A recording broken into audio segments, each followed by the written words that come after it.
Qu'est-ce qui rend une nuit à Lyon inoubliable? En marchant dans les ruelles étroites de la ville, la douce lumière des réverbères se reflétait sur les pierres anciennes, créant une atmosphère magique. Je m'appelle Amélie, et ces derniers mois, je me suis retrouvée prise dans un cycle monotone de travail et de solitude. L'élégance de la culture française a toujours fait partie de moi, mais d'une certaine manière, je sentais qu'il manquait quelque chose. La vie ressemblait à un film en noir et blanc, sans les couleurs vibrantes que je désirais. C'est lors de l'une de ces nuits que j'ai rencontré Pierre. Il se démarquait de la foule, non seulement par son apparence, mais aussi par l'aura de confiance qu'il dégageait.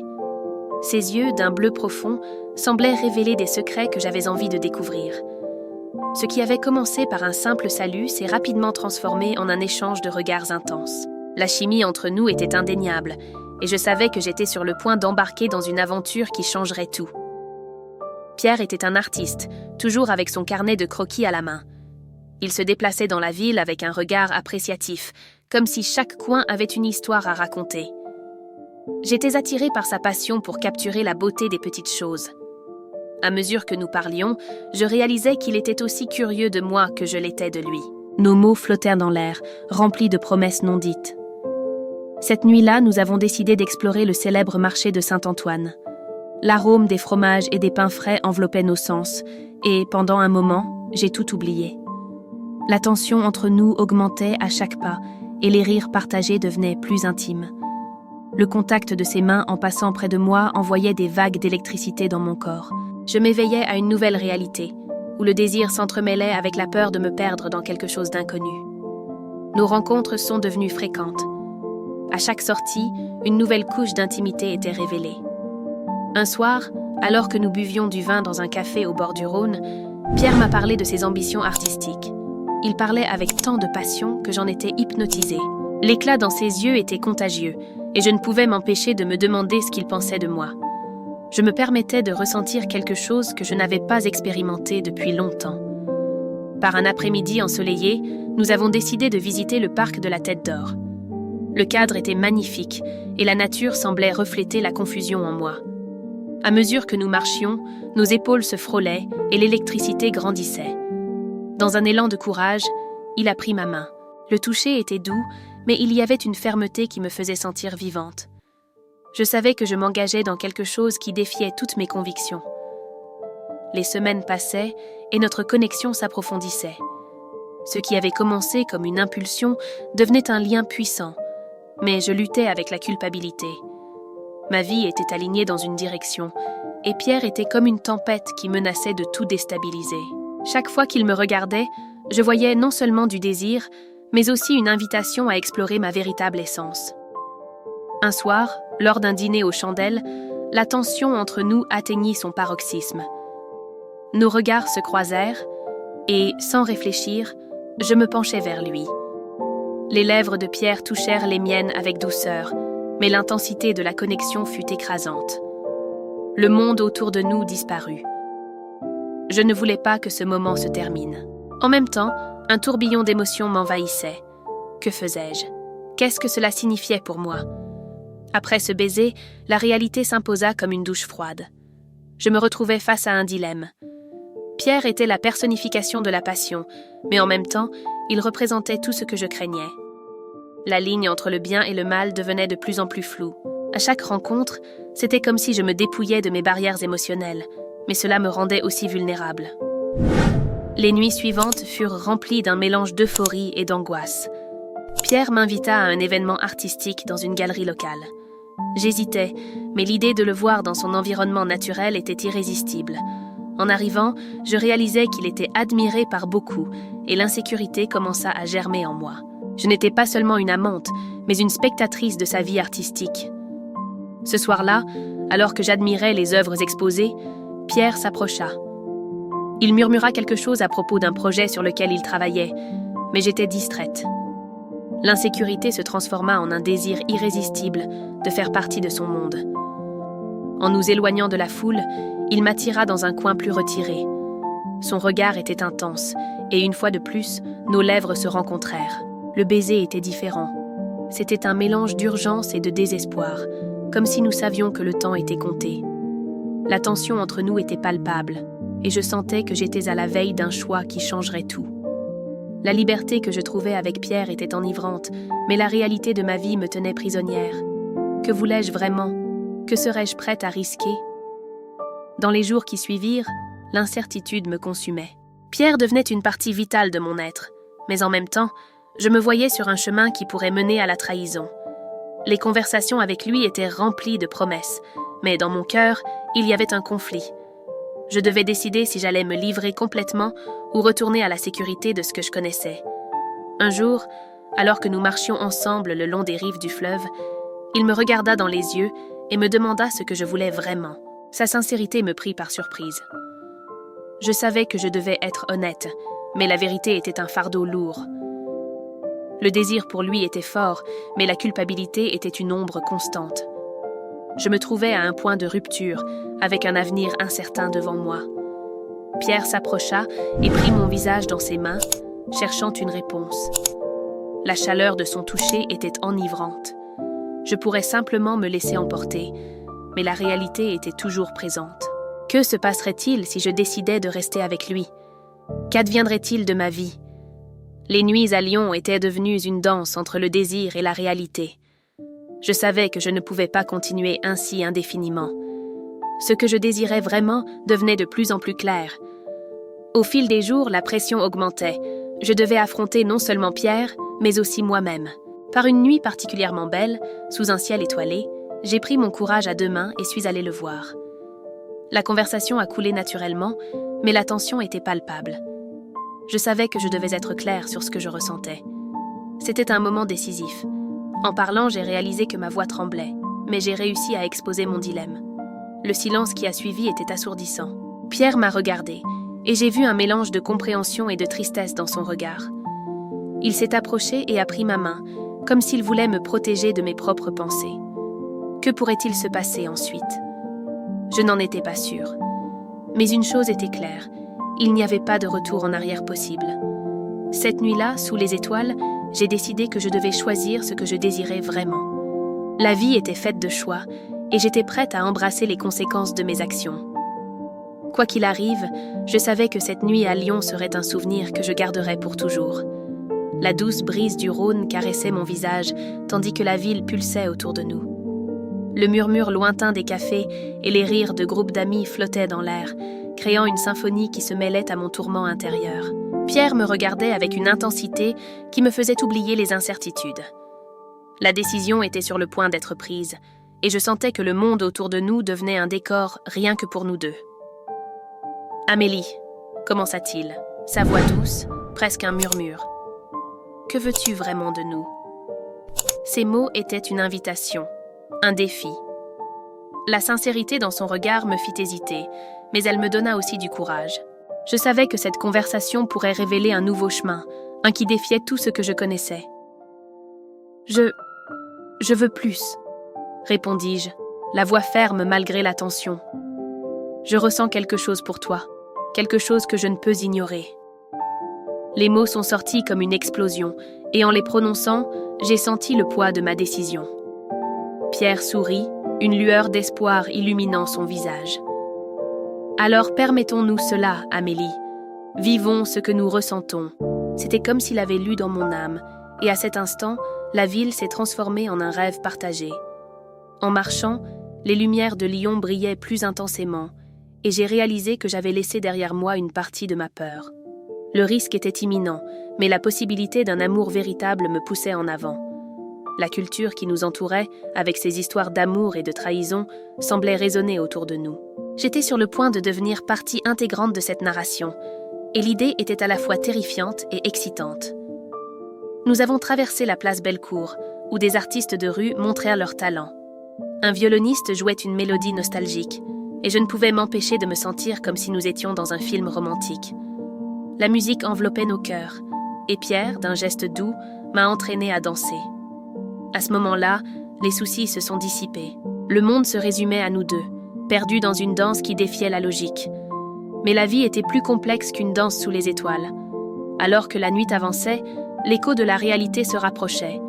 L'ombre de ma vie antérieure n'avait pas complètement disparu. Mon esprit vagabondait vers chez moi, vers les responsabilités que je laissais derrière. Pierre interpréta mon silence, son expression changeant. Tu penses encore à tout ce que nous avons laissé derrière, n'est-ce pas? J'acquiesçais, le cœur serré. C'est difficile de ne pas y penser. L'honnêteté coulait entre nous comme le vin que nous avions déjà partagé. Mais je veux créer quelque chose de nouveau, même si cela signifie affronter la douleur. Alors affrontons cela ensemble, affirma-t-il, le regard ferme.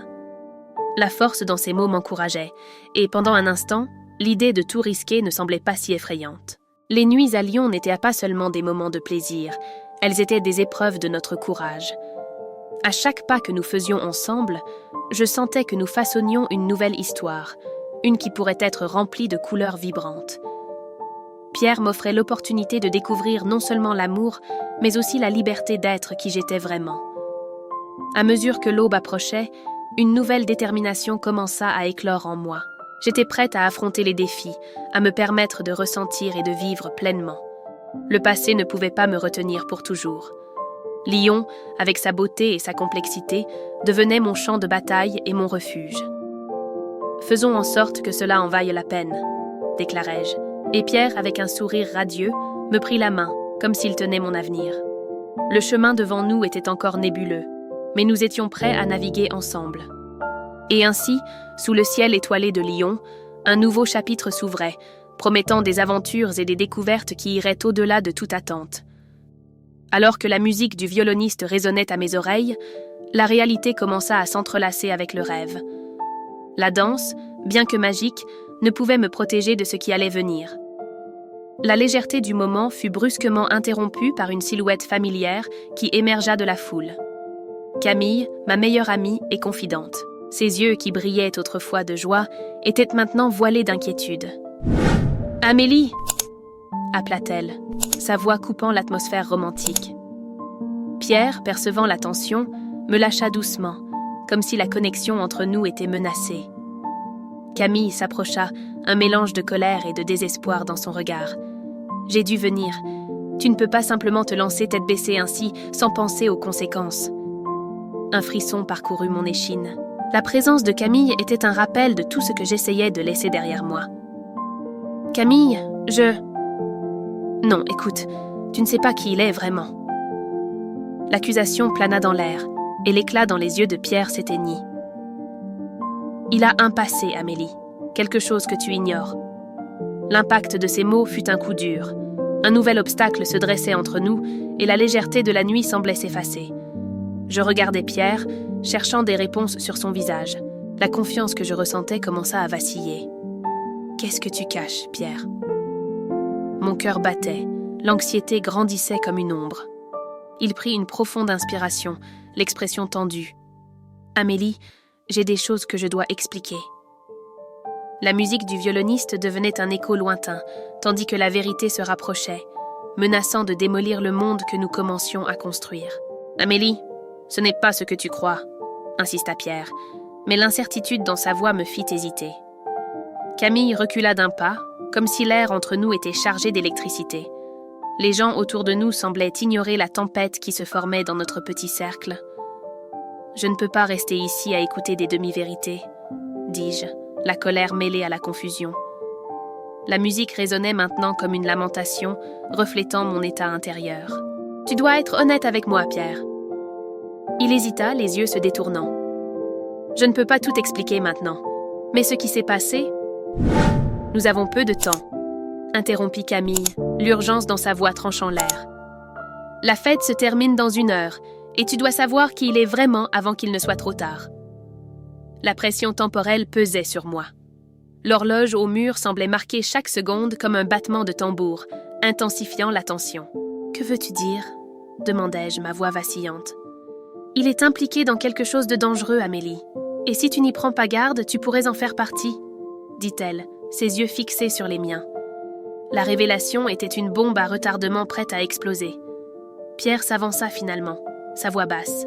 « Amélie, je me suis retrouvée dans des ennuis, mais je ne suis pas cette personne que Camille dépeint. Je veux juste te protéger. » Ces mots résonnaient comme un pacte, mais le doute planait encore. Protéger ? Ou manipuler ? J'avais besoin de clarté. Que devais-je faire maintenant ? L'atmosphère était chargée de tension. Camille s'éloigna encore, comme si elle voulait se protéger de ce qui était sur le point de se passer. « Amélie, tu dois entendre », insista-t-elle, son regard intense. « Pierre n'est pas celui que tu penses. Il est lié à la disparition de personnes dans la ville. » Mon cœur s'emballa, un mélange d'incrédulité et de peur. « Que dis-tu ? Cela ne peut pas être vrai. » Je regardai Pierre, cherchant une confirmation, mais son silence ne fit qu'approfondir mon désespoir. Il semblait se désagréger, son expression un mélange de douleur et de colère. « Camille, tu ne sais pas de quoi tu parles, je ne ferai jamais ça. » La frustration dans sa voix résonna comme un cri dans la salle. « J'ai vu les documents, Pierre, je sais que tu es impliqué avec eux, avec ceux qui font ces choses. » lança Camille, sa voix tremblante. « Et maintenant ils te cherchent, et toi aussi, Amélie. » La révélation m'a frappée comme un coup de poing dans l'estomac. La chaleur de la fête a disparu et je sentais le monde autour de moi s'effondrer. « Qu'est-ce que tu veux dire par là ?» demandai-je, déjà paniquée. « Si tu ne pars pas d'ici maintenant, ils vont te trouver, » dit Camille, l'inquiétude évidente sur son visage. La musique devint un écho lointain. Je regardais Pierre, espérant qu'il puisse me donner une réponse, mais tout ce que je voyais était un homme perdu dans sa propre toile de mensonges. « Amélie, écoute !» La voix de Camille résonnait comme une alarme dans mon esprit confus. « Tu dois me faire confiance !» Je ressentais la pression de ces mots, chacun coupant plus profondément que le précédent. L'air était lourd, et la fête autour de nous devenait un bruit lointain, une réalité parallèle que je n'arrivais presque pas à atteindre. Pierre fit un pas en avant, mais je ne voulais plus entendre. La trahison qui flottait dans l'air était presque palpable. « Comment as-tu pu me cacher ça ?» Je reconnaissais à peine ma propre voix, la colère bouillonnant en moi. « Tu m'as laissé croire que tout allait bien. »« Amélie, je n'ai jamais voulu que tu sois mêlée à ça, » répondit Pierre, l'angoisse transparaissant dans son ton. Mais ces mots semblaient vides, comme s'il essayait de se convaincre plus que moi. Camille, les yeux fixés sur moi, avança. « Si tu restes, ils vont t'utiliser comme appât. Tu ne peux pas lui faire confiance. » Ces mots étaient comme un cri de détresse et quelque chose en moi commença à céder. Cependant, l'idée de fuir sans Pierre était insupportable. La loyauté que je ressentais pour lui livrait une bataille féroce contre l'instinct de survie. « Je ne peux pas simplement te laisser. » Ma voix tremblait, mais la décision se formait déjà. Quoi qu'il se passe, je devais faire un choix. La chaleur de la fête devenait insupportable et je sentais mon cœur s'emballer. La musique n'était plus qu'un écho lointain et la tension entre nous trois devenait plus intense.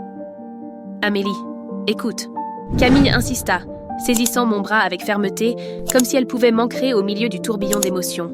« Tu dois choisir. » L'urgence dans sa voix me réveilla. Une partie de moi voulait crier, l'autre voulait fuir. Dans un élan, je libérai mon bras et me dirigeai vers le balcon. La brise froide me coupa le visage, apportant de la clarté au milieu du chaos. Je regardais la ville illuminée et une nouvelle détermination commença à éclore en moi. « Si tu restes, tu vas te perdre », dit Camille en me suivant. Je la regardais, réalisant que ses paroles contenaient une vérité que je ne voulais pas accepter. La loyauté qui me retenait auparavant devenait maintenant une chaîne. « Je ne suis plus la même », murmurai-je, presque pour moi-même. Un nouveau sentiment de force grandissait en moi. Je n'avais pas besoin d'être la victime de cette situation. Je pris une profonde inspiration et, dans un geste décidé, je regardai Pierre qui se tenait à la porte, attendant une réponse. « Je ne peux pas rester », déclarai-je, ma voix ferme, résonnant avec la transformation qui commençait à se concrétiser. La décision était prise, le premier pas vers la liberté et la croissance. L'expression de Pierre se transforma en un mélange de surprise et de préoccupation. Il hésita, mais l'intensité de mon regard le mit au défi. « Amélie, attends !» Il s'approcha, mais la détermination dans mon cœur ne me permettrait pas de reculer. Le rythme de la fête à l'intérieur de la maison semblait un battement lointain, tandis que le monde extérieur devenait plus net. « Tu ne comprends pas » commença-t-il, mais je l'interrompis. « Non, c'est toi qui ne comprends pas. Je ne peux pas continuer dans cette incertitude. » La frustration explosa en moi, comme un volcan prêt à entrer en éruption. Camille observait, ses yeux reflétant un mélange de soulagement et d'appréhension. « Alors que vas-tu faire » Pierre questionna, sa voix basse mais chargée d'attente. La question flottait dans l'air, une invitation à révéler mes intentions. Je regardais à nouveau la ville, les lumières brillantes semblant promettre un avenir au-delà de ce que je connaissais. « Je vais suivre mon propre chemin », répondis-je, l'adrénaline parcourant mes veines. « Et tu dois décider si tu viens avec moi ou non. » Le silence qui suivit était chargé de possibilités. Le climax approchait, et je savais que la prochaine décision façonnerait non seulement mon destin, mais aussi le leur. Pierre sembla se figer, le poids de ma déclaration planant entre nous comme une tempête prête à éclater. « Tu ne peux pas simplement, » commença-t-il, mais je ne laisserai pas ces mots me retenir. « Si, je peux !» criai-je, la colère et la détermination grandissant en moi. « Finis de vivre dans l'ombre de tes décisions. Je ne suis plus une spectatrice dans ton histoire. » Les lumières de la ville reflétaient ma nouvelle résolution. Je n'étais plus l'Amélie soumise. Alors, dans un mouvement inattendu, Camille s'avança. « Je veux ça aussi, Pierre. La vie est trop courte pour rester prisonnier de nos peurs. » Ces mots furent comme un éclair, illuminant l'obscurité qui nous entourait. Pierre la regarda, et la confusion sur son visage se transforma en une reconnaissance douloureuse. « Vous êtes irrationnel !» s'exclama-t-il, mais sa voix n'avait plus de pouvoir. Il perdait le contrôle. « Et toi, tu restes coincé !» rétorquai-je, la transformation en moi devenant palpable. La confiance qui me manquait auparavant now pulsait dans chaque cellule de mon être. Le sommet de notre bataille interne était arrivé. Le choix entre le passé et la liberté. « Décide, Pierre !» dis-je, la voix ferme. « Soit nous restons tous ici paralysés, soit tu nous rejoins dans la quête de quelque chose de plus grand. » Le destin de notre histoire dépendait de ce moment. Alors que Pierre hésitait, le silence se transforma en un cri assourdissant. Enfin, il prit une profonde inspiration et, les yeux embués, murmura « Je vous choisis ». À cet instant, la tempête s'est dissipée et la lumière de la ville a brillé avec une intensité renouvelée. Ensemble, nous avons brisé les chaînes qui nous emprisonnaient, chacun portant les cicatrices du passé, mais aussi l'espoir de l'avenir. En regardant vers l'avant, j'ai réalisé que nos choix façonneraient non seulement nos vies, mais aussi la communauté autour de nous, inspirant d'autres à se libérer de leurs ombres. Et maintenant, je te pose la question. Qu'aurais-tu fait à la place d'Amélie ? Certaines histoires ne sont-elles que des rencontres passagères ou existent-elles des connexions qui défient le temps et la raison ? Si cette histoire t'a captivé du début à la fin, imagine ce qui est encore à venir. Ne manque pas les prochaines vidéos pleines de mystères, d'intensité et de rebondissements qui te feront réfléchir sur le désir, la passion et les choix inattendus. Alors, ne tarde pas. Abonne-toi dès maintenant à la chaîne et active la cloche de notification pour être le premier à découvrir les prochaines histoires qui promettent de te surprendre. Et bien sûr, dis-moi dans les commentaires, crois-tu que certaines personnes entrent dans notre vie par hasard ou que tout arrive pour une raison ? Je veux connaître ton avis. Tu as aimé cette histoire ? Laisse ton like et partage-la avec quelqu'un qui s'impliquera aussi dans cette intrigue. À bientôt dans la prochaine vidéo.